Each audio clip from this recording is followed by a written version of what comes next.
На линија треба да имам Катерина Нешкова. Да, Маријан, те слушам.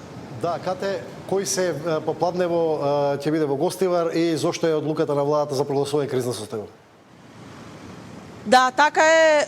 Во моментот сме тука пред патарината во Гостивар и очекуваме владината делегација која што треба да пристигне во Гостивар поради кризната состојба.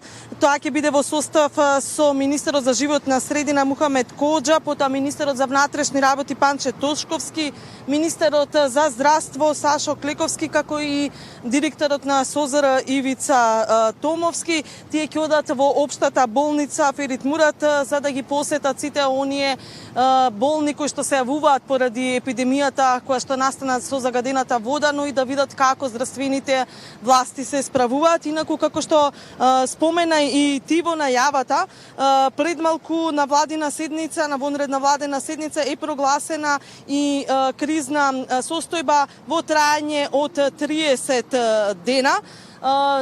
Кризната состојба, како што најавуваат од владата, е направена бидејќи локалната власт не се справила со проблемот со водата за пиење како што треба, особено по сознанијата дека водата е навистина загадена и се појавуваат што поголем број на пациенти со симптоми кои што укажуваат на тоа. Исто така тие велат дека здравието на луѓето е првенствено за владата и дека таа ќе ги превземе сите мерки, но упатуваат и повика до јавното обвинителство што побрзо да заврши со оваа истрага, за која што веќе, како што постојат неофицијални информации, тројцата првоосомничени, меѓу кои директорката на локалниот водовод добија 30-дневен притвор, но не е исклучено истрагата и да се прошири. Како што споменав, тука сме пред Гостивар во исчекување на владината делегација, потоа заедно се упатуваме во болницата со повеќе детали околу истрагата, но и состојбата на здравствените власти и на пациентите